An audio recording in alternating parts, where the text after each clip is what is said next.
Ertugrul Ghazi season 3 کی قسط number 68 میں اب سب کو خوش آمدید کہتے ہیں۔ اس قسط کا آغاز اس سین سے ہوتا ہے جہاں دمرل بھاگتے بھاگتے ایک بوڑھے تاجر کے پاس پہنچ جاتا ہے اور اسے کہتا ہے، برائے میرے بھائی مجھے چھپا لے، مجھے آپ کی مدد کی ضرورت ہے۔ بوڑھا آدمی کہتا ہے، تم اس ٹوکری میں چھپ جاؤ۔ دمرل فوراً اس ٹوکری میں چھپ جاتا ہے اور وہ بوڑھا آدمی اس پر کپڑا ڈال دیتا ہے۔ تھوڑی دیر بعد ویسیلس کے سپاہی وہاں پہنچ جاتے ہیں اور پوچھتے ہیں، کیا تم نے کسی کو بھاگتے ہوئے دیکھا؟ بوڑھا آدمی کہتا ہے، وہ اس طرف بھاگ گیا ہے۔ یہ سن کر سپاہی اس طرف بھاگ جاتے ہیں۔ ان کے جانے کے بعد بوڑھا آدمی دمرل سے پوچھتا ہے، یہ لوگ تمہارا پیچھا کیوں کر رہے ہیں؟ دمرل کہتا ہے، مجھ پر غداری کا الزام لگا ہے بزرگ۔ بوڑھا آدمی کہتا ہے، تو پھر ادھر سے نکل جاؤ، مجھے اس میں شامل مت کرو۔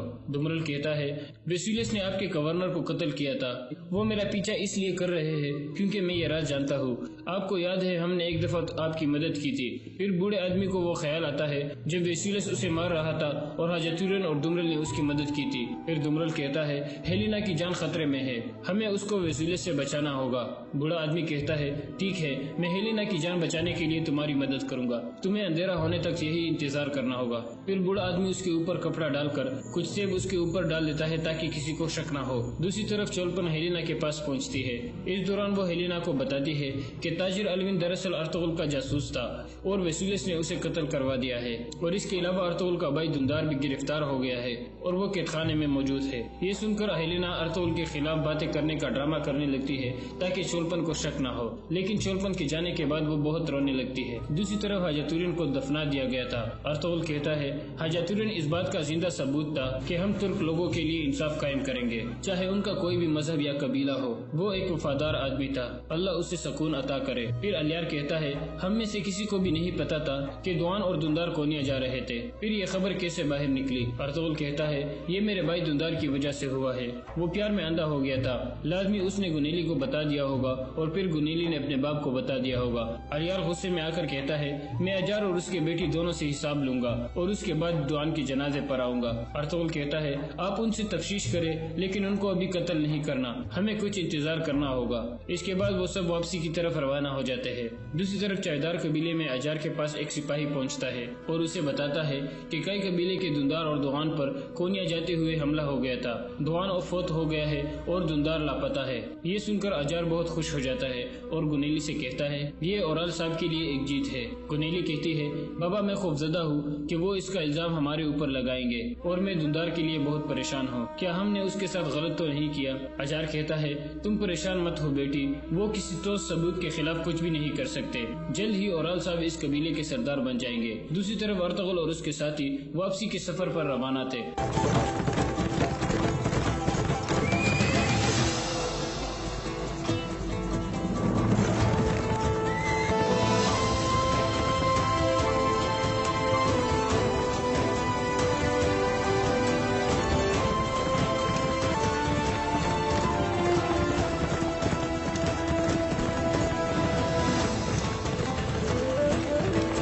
کراجیسر میں اورال جیل میں دندار کے پاس پہنچتا ہے۔ دندار اسے دیکھتے ہی بہت غصے میں آ جاتا ہے اور کہتا ہے، ہمیں تمہیں مار دینا چاہیے تھا، تم ایک غلیظ اور بزدل انسان ہو۔ اورال اسے ایک موقع مارتا ہے اور کہتا ہے، ایک دفعہ تم لوگوں نے بھی مجھے ایسے ہی باندھا تھا، اس دن میں نے قسم کھائی تھی کہ میں ارطغرل کی نسل مٹا دوں گا اور یہ کام تم سے شروع ہوا ہے۔ دندار کہتا ہے، یہ تم کس کے ساتھ مل کر کرو گے؟ تمہارے تو اپنے بہن بھائی تمہاری شکل نہیں دیکھنا چاہتے۔ اورال کہتا ہے، ارطغرل نے مجھ سے ان کو چھین لیا ہے، اب میں ارطغرل سے اس کا بھائی چھین لوں گا۔ دندار کہتا ہے، شرم ہے تمہارے اوپر، تم ایک ترک ہو کر ویسیلس کے ساتھ مل گئے ہو، اگر میں یہاں سے زندہ نکلا تو میں تمہارے اس کتے اجار اور اس کی بیٹی کو قتل کر دوں گا۔ پھر دندار اس کے منہ پر تھوک دیتا ہے۔ اورال دندار کو ایک تھپڑ مارتا ہے اور پھر وہاں سے چلا جاتا ہے۔ دوسری طرف ارطغرل واپس کئی قبیلے میں پہنچ گیا تھا۔ ہائمہ خاتون پوچھتی ہے، دندار کہاں ہے؟ ارطغرل کہتا ہے، ہم اسے نہیں ڈھونڈ سکے والدہ۔ یہ سن کر ہائمہ خاتون بہت غمگین ہو جاتی ہے۔ حلیمہ اور ارطغرل انہیں نیچے بٹھا دیتے ہیں۔ پھر ہائمہ خاتون کہتی ہے، تم کیوں اسے تلاش نہیں کر سکے ارطغرل؟ ارطغرل کہتا ہے، ویسیلس نے دمرل کو استعمال کر کے ہمارے لیے ایک جال بچھایا تھا، جب ہم وہاں پہنچے تو ہمیں وہاں حاجتورن کی لاش ملی۔ حلیمہ کہتی ہے، لیکن انہیں پتہ کیسے چلا کہ دوان اور دندار کونیا جا رہے ہیں؟ ارطغرل کہتا ہے، لازمی دندار نے گنیلی کو بتایا ہوگا اور گنیلی نے اپنے باپ کو۔ حلیمہ کہتی ہے، میں نے پہلے ہی بتایا تھا کہ وہ صحیح لڑکی نہیں ہے اور اپنے باپ جیسی ہے۔ ہائمہ خاتون کہتی ہے، تم صحیح تھی حلیمہ، میں نے گنیلی پر اعتبار کیا اور اس نے میرے بیٹے کو موت کی طرف دھکیل دیا۔ ارطغرل کہتا ہے، میں دندار کو واپس لاؤں گا والدہ، آپ پریشان نہ ہو۔ کونیلی اور اس کا غدار باپ اس کا حساب ضرور چکائیں گے۔ دوسری طرف چائیدار قبیلے میں الیار کتلوجا کو حکم دیتا ہے کہ اجار کے خیمے میں جاؤ اور اجار اور اس کی بدعنوان بیٹی کو یہاں لاؤ۔ اسلحان کھڑے ہو کر کہتی ہے، کتلوجا گونیلی کو میرے اوپر چھوڑ دو۔ اس کے بعد کتلوجا اور اسلحان باہر نکل جاتے ہیں۔ اجار اپنے خیمے میں 2 آدمیوں کے ساتھ بیٹھا ہوا تھا اور انہیں کہتا ہے، اچھی خبر ہے، اورال صاحب نے آپ کو سلام بھیجا ہے۔ اتنے میں کتلوجا سپاہیوں کے ساتھ اندر داخل ہو جاتا ہے۔ اجار اٹھ کر کہتا ہے، تم اجازت لیے بغیر اندر کیسے آ سکتے ہو؟ کتلوجا غصے میں کہتا ہے، تم جیسا حیوان عزت کے لائق نہیں ہے، چلو الیار صاحب تمہیں بلا رہے ہیں۔ اس کے بعد 2 سپاہی اسے پکڑ کر باہر نکل جاتے ہیں۔ دوسری طرف کائی قبیلے میں بانو جیجک بہت دکھی تھی اور مسلسل رو رہی تھی۔ حلیمہ کہتی ہے، بانو جیجک تم اپنے آنے والے بچے کے بارے میں سوچو۔ پھر حائمہ خاتون بھی اسے دلاسا دیتی ہے اور اسے ہمت جتاتی ہے۔ بانو جیجک کہتی ہے، میرا غم تب تک جاری رہے گا جب تک ہم دوان کا انتقام نہیں لے لیتے۔ دوسری طرف کتلوجا اجار کو لے کر مرکزی خیمے میں الیار کے پاس پہنچ جاتا ہے۔ اجار کہتا ہے، آپ اس پر پچھتاؤ گے الیار صاحب، آپ نے صرف میری نہیں بلکہ قبیلے کی تمام جرگے کے آدمیوں کی بے عزتی کی ہے۔ اتنے میں اسلحان بھی گونیلی کو لے کر وہاں پہنچ جاتی ہے۔ اجار کہتا ہے، کیا یہ آپ کا انصاف ہے؟ آپ کسی ثبوت کے بغیر مجھ پر اور میری بیٹی پر ظلم کر رہے ہیں۔ الیار اسے ایک زوردار تپڑ مار دیتا ہے اور پھر کہتا ہے، بکواس بند کرو، تم نے غدار اورال کی مدد کی ہے، تم میرے سپاہیوں کی بھی موت کی وجہ بنے ہو، تم نے قبیلے اور ہمارے روایات کے ساتھ غداری کی ہے، تم نے دندار صاحب اور دوان الف کو کافروں کے ہاتھوں میں دے دیا ہے، حتیٰ کہ تم نے اپنی بیٹی کو ان گندے کاموں میں استعمال کیا۔ پھر الیار سب سے مخاطب ہو کر کہتا ہے، اجار ایک غدار ہے لیکن میں اسے تب تک قتل نہیں کروں گا جب تک یہ بات ثابت نہ کر دو، لے جاؤ ان کو۔ اس کے بعد سپاہی ان دونوں کو پکڑ کر باہر لے جاتے ہیں۔ ان کے جانے کے بعد الیار کہتا ہے، تیار ہو جاؤ اسلحان باجی، ہم دوان کے جنازے پر جا رہے ہیں۔ دوسری طرف کراجیسر میں کمانڈر ایک خط لے کر ویسولس کے پاس پہنچتا ہے اور کہتا ہے، یہ ہمارے شہنشاہ کی طرف سے آیا ہے۔ ویسولس خط پڑھ کر مسکرانے لگتا ہے اور پھر کہتا ہے، شہنشاہ جنگ کے بارے میں بات کر رہا ہے اور کہہ رہا ہے کہ ترکوں سے چھٹکارا حاصل کرنے کے لیے ہم جنگ چھیڑ سکتے ہیں۔ اس کے علاوہ وہ چاہتے ہیں کہ میری اور ہیلینا کی شادی اس کے پاس ہو۔ انہوں نے مجھے اپنے محل میں آنے کی دعوت دی ہے اور وہ میرے پرانے دوست کمانڈر انگلوس کی نگرانی میں بہت سے سپاہی بھجوا رہے ہیں جو میری غیر موجودگی میں قلعے کی حفاظت کریں گے۔ تم ضروری تیاریاں کر لو۔ کمانڈر پوچھتا ہے، کیا آپ انگلوس کے یہاں پہنچنے کا انتظار نہیں کریں گے؟ ویسولس کہتا ہے، ہمارے پاس وقت نہیں ہے، ہم شہنشاہ کو انتظار نہیں کرا سکتے، ہم کل روانہ ہو جائیں گے۔ یہ سن کر کمانڈر باہر نکل جاتا ہے اور اورال وہاں پہنچتا ہے اور کہتا ہے، میں نے سنا ہے کہ آپ کے سپاہی دمرل کو نہیں پکڑ سکے۔ ویسولس کہتا ہے، وہ پکڑ لیں گے، ہم نے کاراجیسر کے تمام داخلی اور خارجی راستے بند کر دیے ہیں، وہ بچ نہیں سکتا۔ اورال کہتا ہے، دوان ارطغرل کا ایک بہترین سپاہی تھا اور ابھی وہ اس کو دفن کر رہا ہوگا۔ اس کے بعد وہ دونوں ہنسنے لگتے ہیں۔ دوسری طرف کائی قبیلے میں دوان کے خیمے کے باہر قبیلے کے بہت سے لوگ کھڑے ہوتے ہیں۔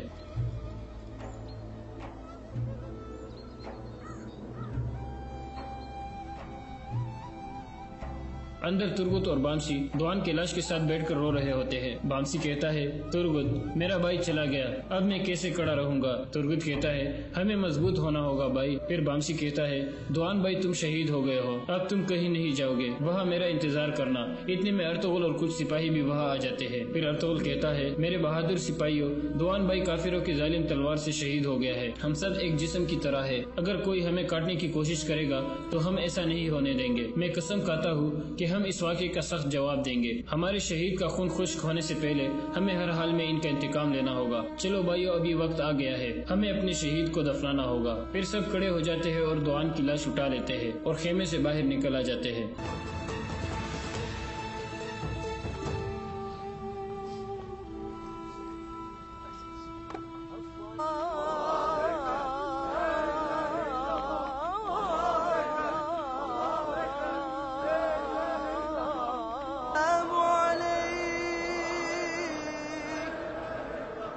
عليك يا سيدنا حبيب الله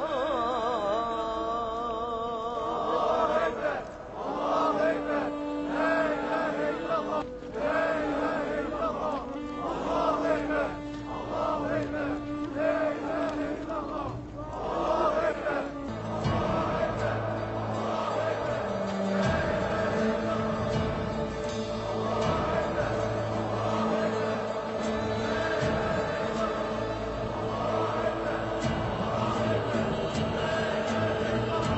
طرف کا رجسٹر میں ہیلینا نے ایک خنجر پکڑا ہوا تھا اور اپنی شادی کے جوڑے کو پاڑنے لگی تھی۔ اتنے میں ویسولیس دروازے پر دستک دیتا ہے۔ ہیلینا کہتی ہے اندر آ جاؤ ویسولیس۔ ویسولیس اندر آ کر کہتا ہے ہم ایک ایک کر کے اپنے مسئلے حل کر رہے ہیں۔ ہیلینا کہتی ہے تو تمہیں ایک جیت حاصل ہو گئی ہے۔ ویسولیس کہتا ہے میری سب سے بڑی جیت تم ہو ہیلینا، میں نے تمہارا دل جیت لیا ہے، قلعے کے غداروں کو پکڑنا اس کے مقابلے میں کچھ بھی نہیں ہے۔ ہیلینا روتے ہوئے کہتی ہے انہوں نے مجھے بھی استعمال کیا۔ ویسولیس کہتا ہے تم بالکل بھی پریشان مت ہو ہیلینا، جب میں جان لوں گا کہ اس قلعے میں ان کا چوہا کون ہے تو یہ سب کچھ ختم ہو جائے گا۔ ایک اور اچھی خبر ہے، ہمارے شہنشاہ کو سمجھ آ گئی ہے کہ ہمیں ترکوں کے خلاف حرکت میں آنا چاہیے، اور اس کے علاوہ انہوں نے ہمیں اپنے محل میں دعوت دی ہے تاکہ ہماری شریر نگایا کے محل میں ہو، ہم کل روانہ ہو جائیں گے۔ ہیلینا کہتی ہے میں تمہاری شکر گزار ہوں ویسولیس۔ پھر ویسولیس اس کا ماتھا چوم کر باہر نکل جاتا ہے۔ اس کے جانے کے بعد ہیلینا رونے لگتی ہے اور اس کے ہاتھ سے خنجر گر جاتا ہے، اور اسی کے ساتھ اس قصے کا اختتام ہو جاتا ہے۔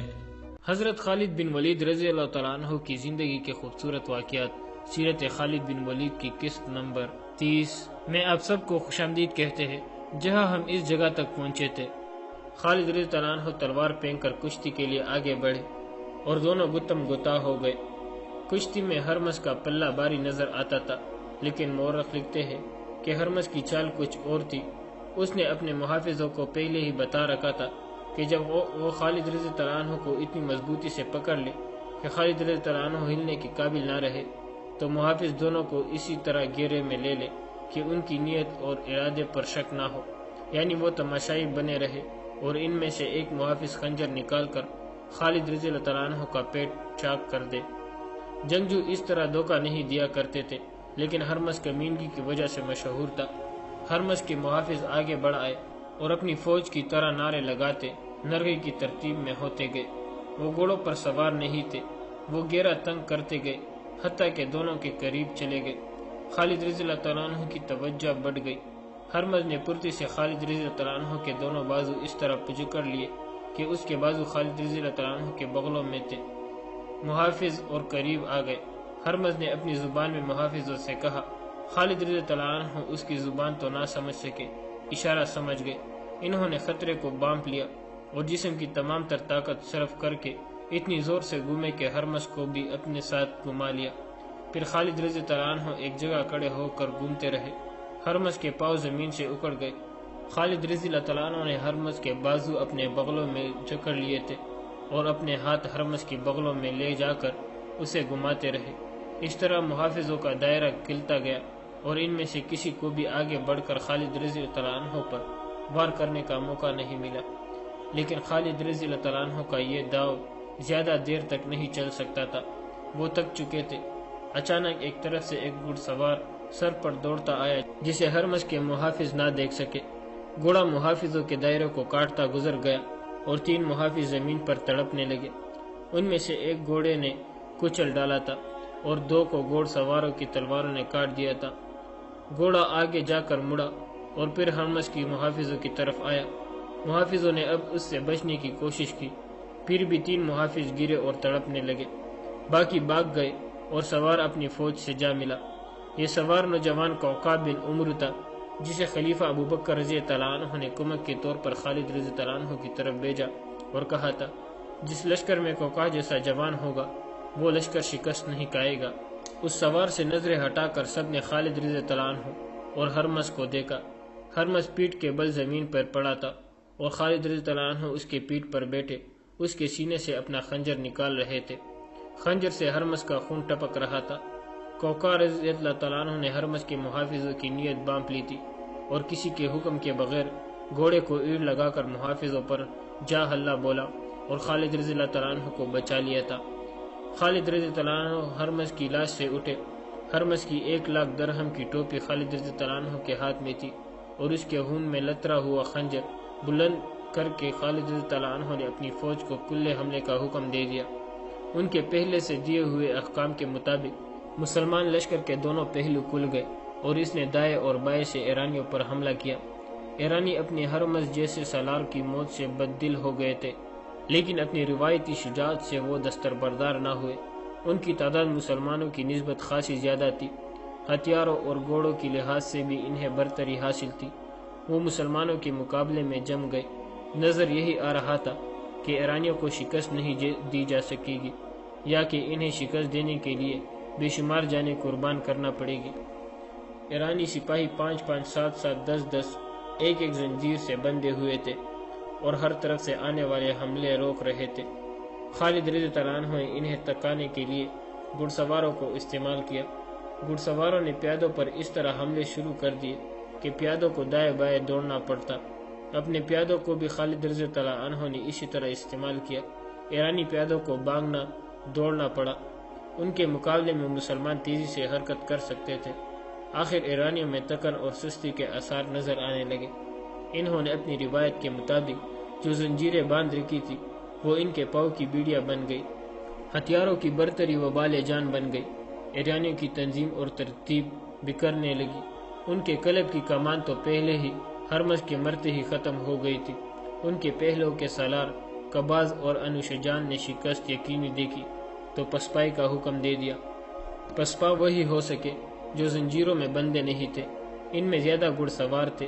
قباز اور انوشجان پہلوؤں سے اپنی فوج کی بہت سی نفری بچا کر لے گئے، لیکن قلب کے ہزاروں سپاہی مسلمانوں کے ہاتھوں کٹ گئے۔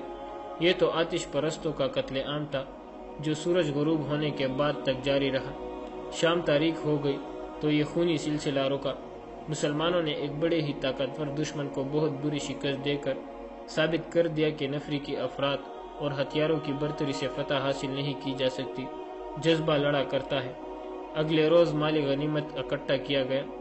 خالد رضی اللہ عنہ نے اسے 5 حصوں میں تقسیم کیا۔ 4 حصے اپنے لشکر میں تقسیم کر دیے اور ایک حصہ مدینہ خلیفہ ابوبکر رضی اللہ عنہ کو بھیج دیا۔ ہرمز کی 1,00,000 درہم کی ٹوپی خالد رضی اللہ عنہ نے خلیفہ رضی اللہ عنہ کو بھیج دی۔ خلیفہ رضی اللہ عنہ نے یہ ٹوپی خالد رضی اللہ عنہ کو واپس بھیج دی، کیونکہ ذاتی مقابلوں میں مارے جانے والے کا مال غنیمت جیتنے والے کا حق ہوتا ہے۔ یہ ٹوپی خالد رضی اللہ عنہ کی ملکیت تھی۔ یہ دیکھو، باہر آؤ، دیکھو یہ کیا ہے۔ مدینہ کی گلیوں میں کئی آوازیں بلند ہوئی۔ لوگ دوڑتے گھروں سے باہر آنے لگے۔ جانور ہے؟ نہیں، خدا کی قسم ہم نے ایسا جانور کبھی نہیں دیکھا۔ یہ جانور نہیں، خدا کی عجیب مخلوق ہے۔ عورتیں اور بچے بھی باہر نکل آئے۔ سب کے چہروں پر حیرت تھے۔ بچے ڈر کر پیچھے ہٹ گئے۔ جنہوں نے خدا کی اس عجیب مخلوق کو پکڑ رکھا تھا وہ ہنس رہے تھے، اور وہ آدمی بھی ہنس رہا تھا جو اس عجیب مخلوق کے گردن پر بیٹھا تھا۔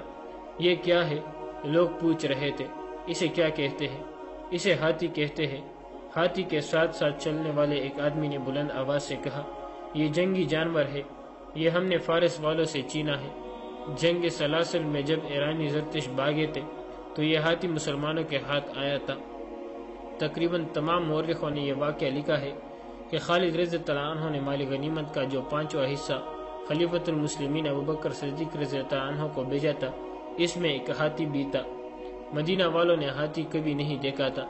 اس ہاتھی کو مدینہ شہر میں گھمایا پھرایا گیا تو لوگ حیران ہو گئے اور بعض ڈر بھی گئے۔ وہ اسے جانور نہیں، خدا کی عجیب مخلوق کہتے تھے۔ ہاتھی کے ساتھ اس کا ایرانی محاوت بھی تھا۔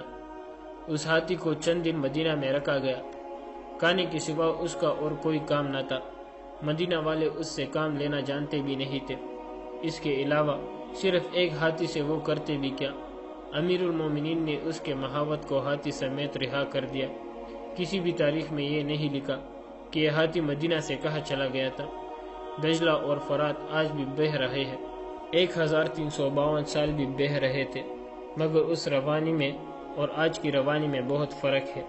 13.5 صدیاں پہلے دجلہ اور فرات کی لہروں میں اسلام کی اولے مجاہدین کی جوشیلے پرعزم نعروں کا ولولہ تھا۔ ان دریاؤں کے پانیوں میں شہیدوں کا خون شامل تھا۔ شمع رسالت صلی اللہ علیہ وسلم کی شیدائی اسلام کو دجلہ اور فرات کے کنارے کنارے دور آگے لے جا رہے تھے۔ زرتش کی آگ کے شعلے لپک لپک کر مسلمانوں کا راستہ روکتے تھے۔ مسلمان بڑھتے ہی چلے جا رہے تھے۔ ان کا بڑھنا سہل نہیں تھا۔ وہ فارسیوں کی شہنشاہی میں داخل ہو چکے تھے۔ ان کی نفری اور جسموں کی تازگی کم ہوتی جا رہی تھی۔ وہ دشمن کی جنگی قوت ہیبت ناک تھی۔ کبھی یوں لگتا تھا جیسے آتش پرست فارسیوں کی جنگی طاقت مسلمانوں کے قلیل لشکر کو اپنے پیٹ میں کھینچ رہی ہے۔ اپریل 633 عیسوی کا 3 اور صفر 12 ہجری کا پہلا ہفتہ تھا۔ خالد رضی اللہ عنہ کاظمہ کے مقام پر آتش پرست ایرانیوں کو شکست دے کر آگے ایک مقام پر پہنچ گئے تھے۔ انہوں نے 2 ہی ہفتے پہلے ایرانیوں کو شکست دی تھی۔ یہ پہلا موقع تھا کہ مسلمانوں نے اتنی بڑی شہنشاہی سے ٹکر لی تھی جس کی جنگی قوت سے زمین کانپتی تھی۔ امیر المومنین ابو بکر رضی اللہ عنہ نے کہا تھا کہ ابھی ہم اتنی بڑی طاقت سے ٹکر لینے کے قابل نہیں ہیں، لیکن انہوں نے یہ بھی محسوس کر لیا تھا کہ ٹکر لینا گریز ہو گیا ہے، ورنہ زرتش مدینہ پر چڑھ دوڑیں گے۔ ان کے عزائم ایسے ہی تھے۔ وہ مسلمانوں سے نفرت کرنے والے لوگ تھے اور اپنی بادشاہی میں مسلمانوں پر بہت ظلم کرتے تھے۔ امیر المومنین رضی اللہ عنہ نے خالد رضی اللہ عنہ کو یمامہ سے بلا کر زرتشوں کے خلاف بھیجا تھا۔ خالد رضی اللہ تعالیٰ عنہ کو رسول کریم صلی اللہ علیہ وسلم نے سیف اللہ کا خطاب عطا فرمایا تھا۔ اب خلیفہ اول ابو بکر رضی اللہ عنہ نے بھی کہا تھا، اللہ کی تلوار کے بغیر ہم فارس کی بادشاہی سے ٹکر نہیں لے سکتے۔ خالد رضی اللہ عنہ نے یہ ثابت کر دیا تھا کہ وہ اللہ کی تلوار ہے۔ فارس کی شہنشاہی کی گدی مدائن بھی تھی۔ فارس کا شہنشاہ ارتد شیر مدائن بھی شہنشاہوں کی طرح تخت پر بیٹھا تھا۔ اس کی گردن ان شہنشاہوں کی طرح اکڑی ہوئی تھی جو اپنے آپ کو ناقابل تسخیر سمجھتے تھے۔ اس کے تخت کے دائیں بائیں ایران کا حسن مچل رہا تھا۔ وہ تخت سے اٹھنے ہی لگا تھا کہ اسے اطلاع دی گئی کہ ابلا کے محاذ سے قاصد آیا ہے، فوراً بلاؤ۔ ارد شیر نے شاہانہ رونیت سے کہا، اس کے سوا اور کیا خبر لایا ہوگا کہ ہرمز نے مسلمانوں کو کچل ڈالا ہے؟ کیا حیثیت ہے عرب کے ان بدوؤں کی جنہوں نے کھجور اور جو کے سوا کھانے کی کبھی کوئی چیز نہیں دیکھی؟ قاصد دربار میں داخل ہوا تو اس کا چہرہ اور اس کی چال بتا رہی تھی کہ وہ اچھی خبر نہیں لایا۔ اس نے ایک بازو سیدھا اوپر کیا اور جھک گیا۔ سیدھے ہو جاؤ، اور شیر نے فاتحانہ لہجے میں کہا، ہم اچھی خبر سننے کے لیے انتظار نہیں کر سکتے۔ کیا مسلمانوں کی عورتوں کو بھی پکڑا گیا ہے؟ بولو، تم کیوں خاموش ہو؟ زرتش کی 1000 رحمت تخت فارس پر۔ قاصد نے دربار کے آداب کے عین مطابق کہا، شہنشاہ اردش کی شہنشاہی، خبر کیا لائے ہو؟ اردشیر نے گرج کر پوچھا، عالی مقام ہرمز نے کمک مانگی ہے۔ قاصد نے کہا، ہرمز نے؟ اردشیر چونک کر آگے کو جھکا اور اس نے حیران ہو کر پوچھا، کمک مانگی ہے؟ کیا وہ مسلمان کے خلاف لڑ رہا ہے؟ کیا وہ پسپا ہو رہا ہے؟ ہم نے سنا تھا کہ مسلمان لٹیروں کی ایک گروہ کے مانند ہے۔ کیا ہو گیا ہے ہرمز کو؟ کیا اس نے سپاہ کو زنجیروں سے نہیں باندھا تھا؟ بولو۔ دربار پر سناٹا طاری ہو گیا جسے وہاں کوئی بھی نہ ہو اور در و دیوار چپ چاپ ہو۔ شہنشاہ فارس کی شہنشاہی افق تک پہنچے۔ قاصد نے کہا، زنجیریں باندھی تھی، مگر مسلمانوں نے ایسی چالیں چلی کہ یہی زنجیریں ہمارے سپاہیوں کے پاؤں کی بیڑیاں بن گئی۔ مدینہ والوں کی تعداد کتنی ہے؟ بہت توڑی شہنشاہ فارس۔ قاصد نے جواب دیا، ہمارے مقابلے میں ان کی تعداد کچھ بھی نہیں تھی۔ دور ہو جا ہماری نظروں سے۔ شہنشاہ اردشیر نے گرجا اور ذرا سوچ کر بولا، کارن کو بلاؤ۔ کارن بن کریانوس ایرانی فوج کا بڑا ہی قابل اور دلیر سپاہ سالار تھا۔ وہ بھی ہرمز کی طرح 1,00,000 درہم کا آدمی اور ہرمز کی ٹوپی کی طرح ٹوپی پہنتا تھا۔ اطلاع ملتے ہی دوڑا آیا۔ کارن، اردشیر نے کہا، کیا تم اس خبر کو سچ مان سکتے ہو کہ ہرمز نے مسلمانوں کے خلاف لڑتے ہوئے کمک مانگی ہے؟ اردشیر نے درباریوں پر نگاہ دوڑائی تو تمام درباری اٹھ کھڑے ہوئے، سب تعظیم کو جھکے اور باہر نکل گئے۔ اردشیر کارن کے ساتھ تنہائی میں بات کرنا چاہتا تھا۔ کیا یہ قاصد مسلمانوں کا آدمی تو نہیں جو ہمیں دھوکہ دینا آیا ہے؟ مسلمان اتنی جرت نہیں کر سکتے۔ کارن نے کہا، میدان جنگ میں ذرا سی غلطی پانسا پلٹ دیا کرتی ہے۔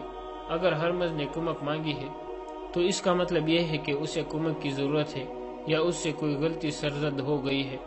کیا مسلمانوں میں اتنی ہمت ہے کہ وہ ہماری فوج کو پسپا کر سکے؟ اردشیر نے کہا، ان میں ہمت ہی نہیں، بے پناہ جرت بھی ہے۔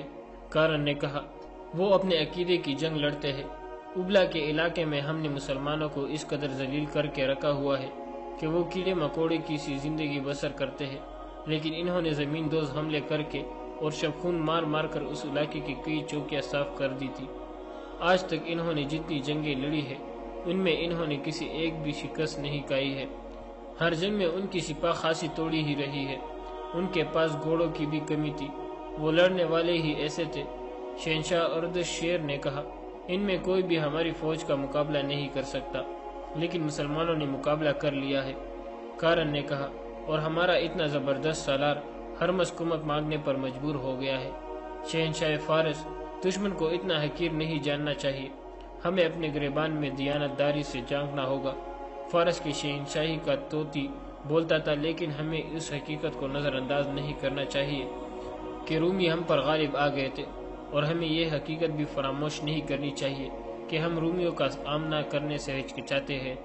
اس نئی صورتحال کا جائزہ دیانتداری سے لے۔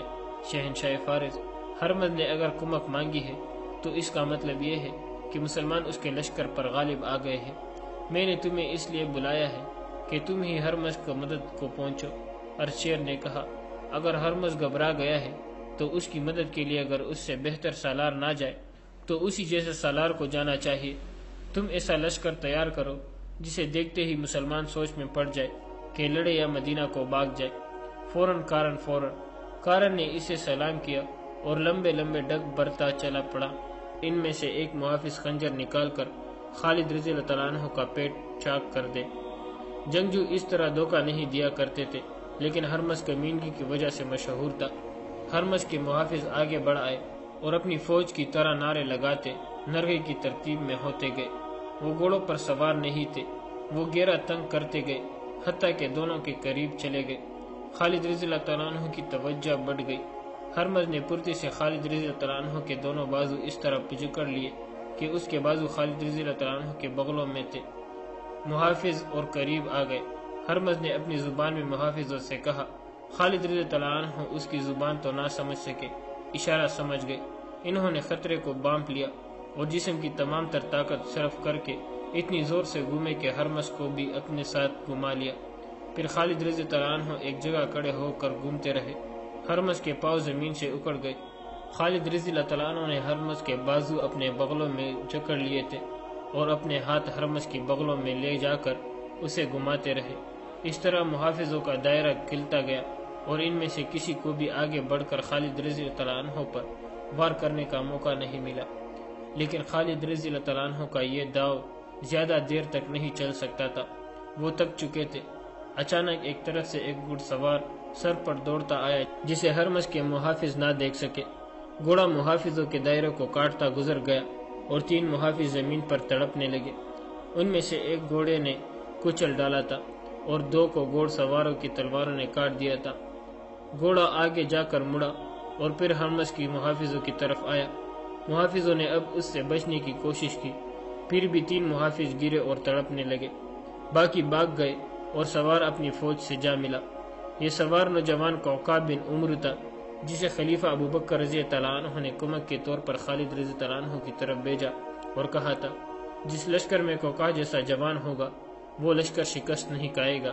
اس سوار سے نظریں ہٹا کر سب نے خالد رضی اللہ عنہ اور ہرمز کو دیکھا۔ ہرمز پیٹھ کے بل زمین پر پڑا تھا اور خالد رضی اللہ عنہ اس کے پیٹھ پر بیٹھے اس کے سینے سے اپنا خنجر نکال رہے تھے۔ خنجر سے ہرمز کا خون ٹپک رہا تھا۔ کوکا رضی اللہ عنہ نے ہرمز کے محافظوں کی نیت بانپ لی تھی اور کسی کے حکم کے بغیر گھوڑے کو ایڑ لگا کر محافظوں پر جا حلہ بولا اور خالد رضی اللہ عنہ کو بچا لیا تھا۔ خالد رضی اللہ عنہ ہرمز کی لاش سے اٹھے۔ ہرمز کی 1,00,000 درہم کی ٹوپی خالد رضی اللہ عنہ کے ہاتھ میں تھی اور اس کے خون میں لترا ہوا خنجر بلند کر کے خالد رضی اللہ عنہ نے اپنی فوج کو کلے حملے کا حکم دے دیا۔ ان کے پہلے سے دیے ہوئے احکام کے مطابق مسلمان لشکر کے دونوں پہلو کھل گئے اور اس نے دائیں اور بائیں سے ایرانیوں پر حملہ کیا۔ ایرانی اپنی ہرمز جیسے سالار کی موت سے بددل ہو گئے تھے، لیکن اپنی روایتی شجاعت سے وہ دستبردار نہ ہوئے۔ ان کی تعداد مسلمانوں کی نسبت خاصی زیادہ تھی، ہتھیاروں اور گھوڑوں کی لحاظ سے بھی انہیں برتری حاصل تھی۔ وہ مسلمانوں کے مقابلے میں جم گئے۔ نظر یہی آ رہا تھا کہ ایرانیوں کو شکست نہیں دی جا سکے گی، یا کہ انہیں شکست دینے کے لیے بے شمار جانیں قربان کرنا پڑے گی۔ ایرانی سپاہی 5-5، 7-7، 10-10 ایک زنجیر سے بندھے ہوئے تھے اور ہر طرف سے آنے والے حملے روک رہے تھے۔ خالد رضی اللہ عنہ نے انہیں تکانے کے لیے گھڑ سواروں کو استعمال کیا۔ گھڑ سواروں نے پیادوں پر اس طرح حملے شروع کر دیے کہ پیادوں کو دائیں بائیں دوڑنا پڑتا۔ اپنے پیادوں کو بھی خالد رضی اللہ عنہ نے اسی طرح استعمال کیا۔ ایرانی پیادوں کو بھاگنا دوڑنا پڑا۔ ان کے مقابلے میں مسلمان تیزی سے حرکت کر سکتے تھے۔ آخر ایرانیوں میں تکن اور سستی کے آثار نظر آنے لگے۔ انہوں نے اپنی روایت کے مطابق جو زنجیریں باندھ رکھی تھی وہ ان کے پاؤں کی بیڑیاں بن گئی۔ ہتھیاروں کی برتری و بال جان بن گئی۔ ایرانیوں کی تنظیم اور ترتیب بکھرنے لگی۔ ان کے قلب کی کمان تو پہلے ہی ہرمز کے مرتے ہی ختم ہو گئی تھی۔ ان کے پہلوؤں کے سالار قباز اور انوشجان نے شکست یقینی دیکھی تو پسپائی کا حکم دے دیا۔ پسپا وہی ہو سکے جو زنجیروں میں بندے نہیں تھے۔ ان میں زیادہ گھڑ سوار تھے۔ قباز اور انوشجان پہلوؤں سے اپنی فوج کی بہت سی نفری بچا کر لے گئے، لیکن قلب کے ہزاروں سپاہی مسلمانوں کے ہاتھوں کٹ گئے۔ یہ تو آتش پرستوں کا قتل عام تھا جو سورج غروب ہونے کے بعد تک جاری رہا۔ شام تاریک ہو گئی تو یہ خونی سلسلہ رکا۔ مسلمانوں نے ایک بڑے ہی طاقتور دشمن کو بہت بری شکست دے کر ثابت کر دیا کہ نفری کی افراد اور ہتھیاروں کی برتری سے فتح حاصل نہیں کی جا سکتی، جذبہ لڑا کرتا ہے۔ اگلے روز مال غنیمت اکٹھا کیا گیا۔ خالد رضی اللہ عنہ نے اسے 5 حصوں میں تقسیم کیا۔ 4 حصے اپنے لشکر میں تقسیم کر دیے اور ایک حصہ مدینہ خلیفہ ابوبکر رضی اللہ عنہ کو بھیج دیا۔ ہرمز کی 1,00,000 درہم کی ٹوپی خالد رضی اللہ عنہ نے خلیفہ رضی اللہ عنہ کو بھیج دی۔ خلیفہ رضی اللہ عنہ نے یہ ٹوپی خالد رضی اللہ عنہ کو واپس بھیج دی، کیونکہ ذاتی مقابلوں میں مارے جانے والے کا مال غنیمت جیتنے والے کا حق ہوتا ہے۔ یہ ٹوپی خالد رضی اللہ عنہ کی ملکیت تھی۔ یہ دیکھو، باہر آؤ، دیکھو یہ کیا ہے۔ مدینہ کی گلیوں میں کئی آوازیں بلند ہوئی۔ لوگ دوڑتے گھروں سے باہر آنے لگے۔ جانور ہے؟ نہیں، خدا کی قسم ہم نے ایسا جانور کبھی نہیں دیکھا۔ یہ جانور نہیں، خدا کی عجیب مخلوق ہے۔ عورتیں اور بچے بھی باہر نکل آئے۔ سب کے چہروں پر حیرت تھے۔ بچے ڈر کر پیچھے ہٹ گئے۔ جنہوں نے خدا کی اس عجیب مخلوق کو پکڑ رکھا تھا وہ ہنس رہے تھے، اور وہ آدمی بھی ہنس رہا تھا جو اس عجیب مخلوق کے گردن پر بیٹھا تھا۔ یہ کیا ہے؟ لوگ پوچھ رہے تھے۔ اسے کیا کہتے ہیں؟ اسے ہاتھی کہتے ہیں۔ ہاتھی کے ساتھ ساتھ چلنے والے ایک آدمی نے بلند آواز سے کہا، یہ جنگی جانور ہے، یہ ہم نے فارس والوں سے چینا ہے۔ جنگ سلاسل میں جب ایرانی زرتش بھاگے تھے تو یہ ہاتھی مسلمانوں کے ہاتھ آیا تھا۔ تقریباً تمام مورخوں نے یہ واقعہ لکھا ہے کہ خالد رضی اللہ عنہ نے مال غنیمت کا جو 5واں حصہ خلیفۃ المسلمین ابوبکر صدیق رضی اللہ عنہ کو بھیجا تھا، اس میں ایک ہاتھی بھی تھا۔ مدینہ والوں نے ہاتھی کبھی نہیں دیکھا تھا۔ اس ہاتھی کو مدینہ شہر میں گھمایا پھرایا گیا تو لوگ حیران ہو گئے اور بعض ڈر بھی گئے۔ وہ اسے جانور نہیں، خدا کی عجیب مخلوق کہتے تھے۔ ہاتھی کے ساتھ اس کا ایرانی محاوت بھی تھا۔ اس ہاتھی کو چند دن مدینہ میں رکھا گیا۔ کھانے کے سوا اس کا اور کوئی کام نہ تھا۔ مدینہ والے اس سے کام لینا جانتے بھی نہیں تھے۔ اس کے علاوہ صرف ایک ہاتھی سے وہ کرتے بھی کیا؟ امیر المومنین نے اس کے محاوت کو ہاتھی سمیت رہا کر دیا۔ کسی بھی تاریخ میں یہ نہیں لکھا کہ یہ ہاتھی مدینہ سے کہاں چلا گیا تھا۔ دجلہ اور فرات آج بھی بہہ رہے ہیں۔ 1352 سال بھی بہہ رہے تھے، مگر اس روانی میں اور آج کی روانی میں بہت فرق ہے۔ 13.5 صدیاں پہلے دجلہ اور فرات کی لہروں میں اسلام کی اولے مجاہدین کی جوشیلے پرعزم نعروں کا ولولہ تھا۔ ان دریاؤں کے پانیوں میں شہیدوں کا خون شامل تھا۔ شمع رسالت صلی اللہ علیہ وسلم کی شیدائی اسلام کو دجلہ اور فرات کے کنارے کنارے دور آگے لے جا رہے تھے۔ زرتش کی آگ کے شعلے لپک لپک کر مسلمانوں کا راستہ روکتے تھے۔ مسلمان بڑھتے ہی چلے جا رہے تھے۔ ان کا بڑھنا سہل نہیں تھا۔ وہ فارسیوں کی شہنشاہی میں داخل ہو چکے تھے۔ ان کی نفری اور جسموں کی تازگی کم ہوتی جا رہی تھی اور دشمن کی جنگی قوت ہیبت ناک تھی۔ کبھی یوں لگتا تھا جیسے آتش پرست فارسیوں کی جنگی طاقت مسلمانوں کے قلیل لشکر کو اپنے پیٹ میں کھینچ رہی ہے۔ اپریل 633 عیسوی کا 3 اور صفر 12 ہجری کا پہلا ہفتہ تھا۔ خالد رضی اللہ عنہ کاظمہ کے مقام پر آتش پرست ایرانیوں کو شکست دے کر آگے ایک مقام پر پہنچ گئے تھے۔ انہوں نے 2 ہی ہفتے پہلے ایرانیوں کو شکست دی تھی۔ یہ پہلا موقع تھا کہ مسلمانوں نے اتنی بڑی شہنشاہی سے ٹکر لی تھی جس کی جنگی قوت سے زمین کانپتی تھی۔ امیر المومنین ابوبکر رضی اللہ عنہ نے کہا تھا کہ ابھی ہم اتنی بڑی طاقت سے ٹکر لینے کے قابل نہیں ہیں، لیکن انہوں نے یہ بھی محسوس کر لیا تھا کہ ٹکر لینا گریز ہو گیا ہے، ورنہ زرتش مدینہ پر چڑھ دوڑیں گے۔ ان کے عزائم ایسے ہی تھے۔ وہ مسلمانوں سے نفرت کرنے والے لوگ تھے۔ اور اپنی بادشاہی میں مسلمانوں پر بہت ظلم کرتے تھے۔ امیر المومنین رضی اللہ عنہ نے خالد رضی اللہ عنہ کو یمامہ سے بلا کر زرتشوں کے خلاف بھیجا تھا۔ خالد رضی اللہ تعالیٰ عنہ کو رسول کریم صلی اللہ علیہ وسلم نے سیف اللہ کا خطاب عطا فرمایا تھا۔ اب خلیفہ اول ابو بکر رضی اللہ عنہ نے بھی کہا تھا، اللہ کی تلوار کے بغیر ہم فارس کی بادشاہی سے ٹکر نہیں لے سکتے۔ خالد رضی اللہ عنہ نے یہ ثابت کر دیا تھا کہ وہ اللہ کی تلوار ہے۔ فارس کی شہنشاہی کی گدی مدائن میں تھی۔